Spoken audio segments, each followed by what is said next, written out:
바이오노트도 상장을 준비 중인 상황입니다. SD 바이오 센서가 크게 무너진다면 바이오노트의 상장에도 영향이 있을 수 있습니다. 안녕하세요, 아이언입니다. 오늘은 SD 바이오 센서에 대해서 알아보도록 하겠습니다. SD 바이오 센서에 대한 기본적인 개요는 이전 영상을 참고해 주시면 도움이 될 것 같습니다. 매출 현황을 알아보도록 하겠습니다. SD 바이오 센서의 2020년 매출과 2021년 1분기 매출이 매우 놀랍습니다.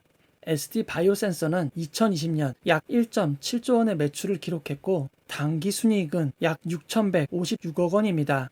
2021년 1분기밖에 지나지 않았는데 매출은 약 1조 1,800억 원, 당기 순이익은 약 4,367억 원을 기록하였습니다. 현재 SD 바이오 센서의 1분기 매출과 순이익은 정말 놀라울 정도입니다. SD 바이오 센서의 공모가가 기만 공모가액 상단인 52,000원이 된다면 상장 시가총액은 5조 2,839억 원이 됩니다. 2020년 순이익을 기준으로 한 펀은 8.5밖에 되지 않습니다. 2020년보다 더 놀라운 매출과 순이익을 기록한 2021년 1분기를 단순 연환산한다면 SD 바이오 센서의 펀은 3.0밖에 되지 않는 것입니다. 상장하는 종목 중 이렇게 낮은 펄을 보기는 쉽지 않은 것 같습니다. 이렇게 높은 매출과 순이익을 올리지만 투자자분들은 위험하다고 생각하는 경우도 있을 것 같습니다. 2018년 반도체의 슈퍼사이클로 영업이익을 20.8조 원이나 올렸던 SK 하이닉스의 사례로 알 수 있습니다. 당시 펀은 2.83에 불과했을 정도였지만 이렇게 놀라운 영업이익이 고점일 거라고 생각한 투자자분들이 많았던 것 같습니다. 사상 최고의 영업이익을 기록했지만 주가는 오히려 크게 하락하였습니다. 이래서 주식이 어려운 것 같습니다. 현재 돈을 잘 버는 기업이지만 미래에 벌어들이는 수익이 현재보다 줄어들 거라고 판단하면 현재 벌어들이는 순이익에 비해 상당히 가치를 낮게 평가하고 있습니다. SD 바이오 센서의 2010년부터 2019년까지의 매출, 영업이익, 당기순이익을 보면 설립 이후 매출은 꾸준히 늘어갔습니다. 하지만 영업이익과 당기순이익은 늘어나는 매출만큼 늘어나지 못하고 오히려 적자를 기록하는 경우도 있었습니다. 하지만 2020년 코로나19 팬데믹으로 인해 진단키트의 매출이 급증하였습니다. 그에 따라 영업이익과 당기순이익도 놀라운 상승세를 보여줬습니다. 놀라운 매출과 영업이익은 1분기에도 이어졌습니다. 단 3개월 동안에 올린 성적이 정말 믿기 어려울 정도 수준입니다. 여기에 투자자분들의 관심은 놀라운 매출과 순이익이 얼마나 지속이 가능할까에 몰려있는 것 같습니다. 현재 상장되어 있는 진단키트 관련 대장주인 시젠과 SD 바이오 센서를 비교해보면 매출과 영업이익이 상당히 차이 나는 것을 알 수 있습니다. 2020년 기준으로 SD 바이오 센서의 매출이 시젠보다 월등히 높습니다. 매출이 큰 차이를 보이는 만큼 영업이익도 차이를 보이고 있습니다. 더 놀라운 건 2021년 1분기 성적입니다. 시젠의 매출과 영업이익은 성장세가 큰 폭으로 줄어들었습니다. 하지만 SD 바이오 센서의 매출과 영업이익은 시젠에 비해 우위를 유지하고 있고 이제는 SD 바이오 센서의 영업이익이 시젠의 매출보다 높은 상황을 보여주고 있습니다. 같은 코로나 진단키트 회사인데 이렇게 성적이 엇갈린 이유는 무엇일까요? 회사가 주력으로 판매하는 제품에 차이가 있기 때문입니다. 바이러스를 검진하는 방법은 분자 진단 방법과 면역 진단 방법이 있습니다. 각 방법은 조금 어려울 수 있으니 차이만 알아보도록 하겠습니다. 분자 진단 방법은 정확도가 매우 높습니다. 하지만 검사 시간이 6시간 이상 소요가 되고 고가의 장비가 필요합니다. 휴대용 분자 진단 키트도 있지만 대부분은 검사소에 장비가 위치하고 있고 검사소에 사람이 방문을 해야 되는 형태입니다. 면역 진단 방법 중 가장 많이 이용되는 항원 진단 방법은 검사 시간이 15분에서 30분으로 매우 짧습니다. 다만 정확도는 분자 진단보다 조금 낮습니다. 대부분 코 속에 면봉을 넣어 검체를 채취하고 현장에서 빠르게 결과를 확인할 수 있습니다. 나라마다 방역 체계에 차이는 있을 수 있겠지만 저가이고 빠르게 검사할 수 있는 항원 진단 키트로 1차 검사를 합니다. 그리고 확진에 대한 검증이 필요할 때 고가의 정밀한 분자 진단으로 확진 판정을 하고 있는 것입니다. 분자 진단은 PCR이라고도 부릅니다. SD 바이오 센서가 만드는 면역 진단 키트는 분자 진단에 비해 매우 저렴한 수준입니다. 25번 테스트할 수 있는 스탠다드 Q 제품의 경우 75달러 수준입니다. 검사 한 번에 $3 수준으로 15분 만에 결과를 확인할 수 있는 것입니다. 코로나 팬데믹 초기에는 분자 진단이 대세였습니다. 2020년 4월 3일 최초의 분자 진단 테스트 기기가 긴급 사용 승인되었습니다. 이후로도 많은 회사들의 분자 진단 제품이 쏟아져 나왔습니다. 분자 진단에 비하면 면역 진단 키트는 조금 늦게 나타나게 되었습니다. WHO의 면역 진단 긴급 사용 제품 1호 승인이 바로 SD 바이오센서의 제품입니다. 분자 진단에 비하면 조금 늦은 2010년 9월 22일에야 등록이 되었습니다. 그리고 열흘 뒤인 에보트사의 판피오가 긴급 사용 승인되었습니다. SD 바이오센서의 판매 제품을 보면 면역 진단 제품인 스탠다드 Q와 분자 진단 제품인 스탠다드 M까지 모두 판매하고 있습니다. SD 바이오센서의 스탠다드 Q는 저렴한 가격으로 빠르게 확인할 수 있고 스탠다드 M은 고가이지만 좀 더 정확한 판별이 가능합니다. 그렇다면 SD 바이오센서는 면역 진단 제품과 분자 진단 제품 중 어떤 제품의 판매 비율이 높을까요? SD 바이오센서의 매출 비중을 살펴보면 면역 진단 제품인 스탠다드 Q의 매출이 2020년 83.74%, 2021년 1분기에는 91.24%로 매출 비중이 크게 늘어난 것을 알 수 있습니다. 고가의 분자 진단 제품보다 현장에서 쉽고 빠르게 결과를 확인할 수 있는 제품의 수요가 크게 늘어남에 따라 SD 바이오센서의 놀라운 1분기 매출과 영업이익이 발생한 것입니다. 스탠다드 Q 제품을 보면 코 깊숙이 면봉을 삽입하여 검체를 채취합니다. 코 깊숙이 넣어 검체를 채취하지 않으면 바이러스를 제대로 채취 못해 검사 결과가 안 나오는 경우가 있습니다. 검체를 채취한 후 간단한 과정을 거친 후에 진단키트에 3방울을 떨어뜨리면 15분 후에 감염 여부를 알 수 있게 되는 것입니다. 스탠다드 Q 제품에 2줄의 표시줄이 있으면 양성이고 1줄의 표시줄만 있으면 음성인 것입니다. 이렇게 간편하고 빠른 방법으로 진단을 할 수 있기에 수요가 높았던 것입니다. 그렇다면 스탠다드 Q 제품의 성능이 어느 정도인지 궁금해집니다. 코로나19와 관련한 연구가 매우 많이 진행이 되고 있습니다. 그 중에서도 현재 시판되고 있는 진단키트들의 성능을 비교한 연구도 있었습니다. 현재 시판되고 있는 7개의 제품을 비교한 연구가 있습니다. SD 바이오센서의 스탠다드 Q가 비교 제품 중 하나로 포함이 되어 있습니다. 3개의 진단키트를 비교하는 연구에도 SD 바이오센서의 제품이 있습니다. 심지어 단 2개의 제품을 비교하는 연구에도 SD 바이오센서의 스탠다드 Q는 뽑혔습니다. 이렇듯 다양한 논문과 연구를 통해 SD 바이오센서의 스탠다드 Q는 성능을 검증받았고 에보트사의 판피오와 더불어 많이 사용되는 제품임을 알 수 있을 것 같습니다. SD 바이오센서의 수출과 내수 비중을 알아보면 압도적으로 수출 비중이 높습니다. 최근 SD 바이오센서는 유명 배우와 자사의 제품을 광고하고 있습니다. 하지만 해당 광고는 내수 매출을 올리기 위함보다는 회사를 알리는 IR 광고의 성격이라고 할 수 있을 것 같습니다. 스탠다드 Q 제품의 판매가 늘어나자 생산 능력을 지속적으로 늘리고 있습니다. 2021년 1분기 기준 가동률이 82.31%나 됩니다. 이 정도면 거의 쉬지 않고 돌아간다고 할 수 있을 것 같습니다.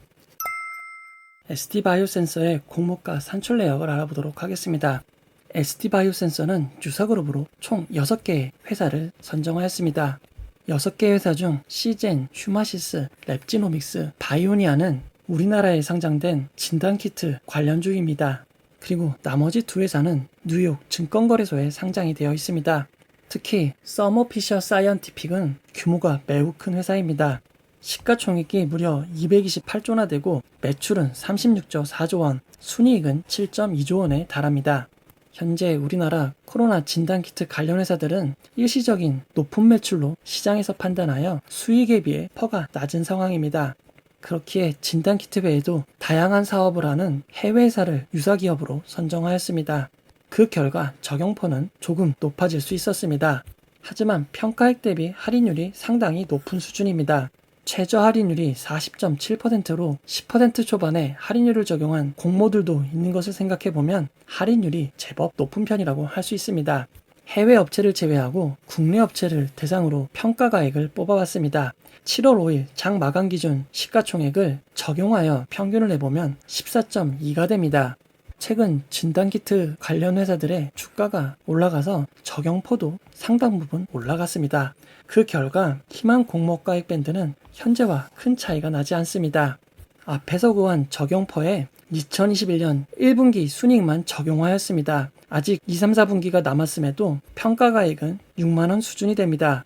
여기에 시즌의 PER을 적용해 본다면 약 6만 1천원에서 6만 9천원 사이로 볼 수도 있을 것 같습니다. ST바이오센서의 놀라운 순이익과 높은 할인율이 ST바이오센서의 정정신고서를 통해 정정된 희망 공모가액 밴드가 고평가 논란을 조금 잠재울 수 있을 것 같습니다. ST바이오센서의 유통 물량에 대해서 알아보도록 하겠습니다. ST바이오센서는 희망 공모가 상단 기준 시가총액이 약 5조 3천억 원이 됩니다. 공모 규모보다 배 이상 많은 유통 가능한 기존 주주들이 있습니다. 기존 주주들의 물량이 많기에 유통 가능 비율은 31.4%가 되고 시가총액을 반영한 상장 당일 유통 가능 금액은 약 1조 6,600억 원이 됩니다. 너무나 큰 수치입니다. 투자 설명서로는 상장 당일 매각 가능한 기존 주주들이 파악이 되지 않습니다. 246명의 소액주주가 약 1,000만 주의 지분을 가지고 있습니다. 소액주주 지분만 5,227억 원이 됩니다. 소액주주를 제외하더라도 약 1,200만 주의 주식이 남습니다. 상장일 가진 지분을 얼마나 매도할지 아니면 매도하지 않을지 예측이 불가능한 상황입니다.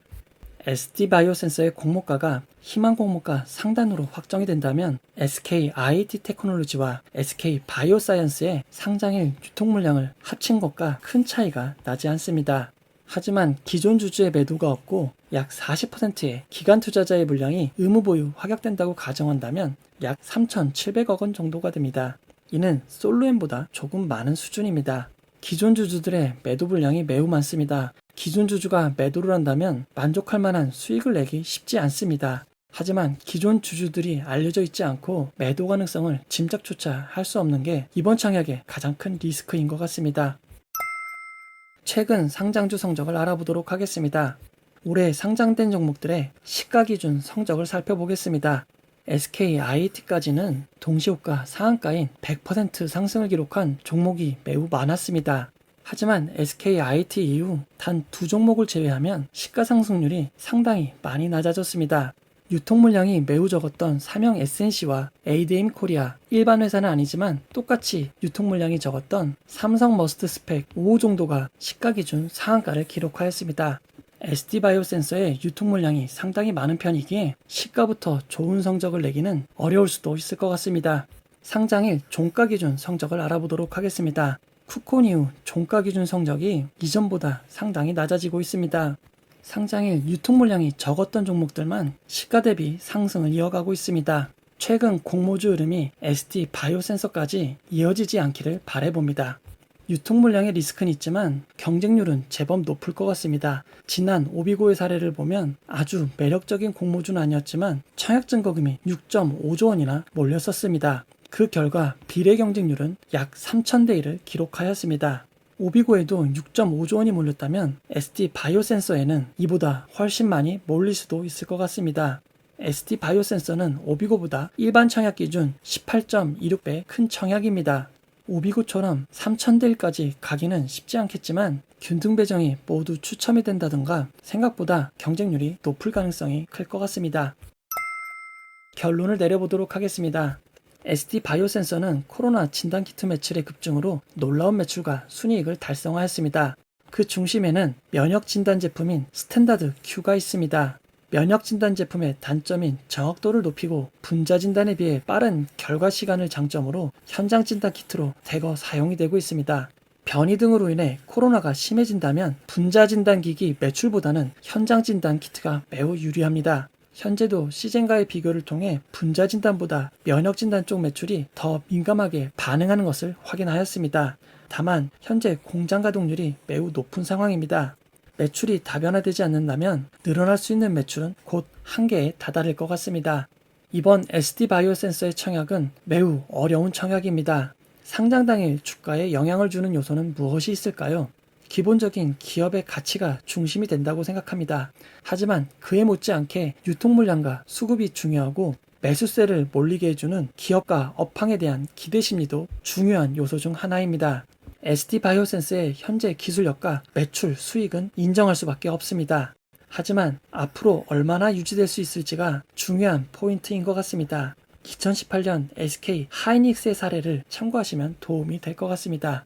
유통 물량 수급적인 면에서 파악이 어려운 기존 주주들이 대거 있습니다. 그리고 최근 대규모 상장의 성적이 다소 낮습니다. 시초가에 매수를 하던 매수세가 급감을 한 영향입니다. 백신 접종률이 늘어나고 이대로 끝날 것 같았던 코로나 상황이 여러 변이에 따라 상황이 바뀌고 있습니다. 변이 바이러스가 확산되고 그에 따라 진단키트 수요 증가에 대한 기대가 모아지고 있기 때문입니다. 일단 기관 투자자들의 의무 보유 확약을 중점적으로 확인해야 될 것 같습니다. SK 바이오사이언스와 SK 아이테크놀로지의 57%대 이상이라면 기관 투자자들의 유통 물량 부담이 줄어들고 기관 투자자들이 장기적으로 좋게 봤다는 의미가 됩니다. 이에 따라 일반 투자자의 투자 심리도 큰 폭으로 개선이 될 수 있습니다. 이번 청약은 규모가 매우 큽니다. 따라서 의무 보유 확약이 최소 36%는 나와줘야 할 것 같습니다. 기존 진단키트 대장주는 시젠입니다. 59,700원까지 떨어졌던 주가가 코로나 변이 바이러스로 인해 92,000원까지 상승하는 전례가 있습니다. 이후 하락을 이어가고 있지만 상장 전 시젠의 주가가 다시 한번 크게 상승한다면 기대 심리도 높아질 수 있을 것 같습니다. 청약이 고민되시는 투자자께서는 기관 투자자들의 의무 보유 확약 수치와 시젠의 주가를 참고하시면 판단에 도움이 될 것 같습니다. 현재 ST 바이오센서의 청약이 진행되고 있지만 바이오노트도 상장을 준비 중인 상황입니다. ST 바이오센서가 크게 무너진다면 바이오노트의 상장에도 영향이 있을 수 있습니다. 이 점도 조금 고려해야 될지 모르겠습니다.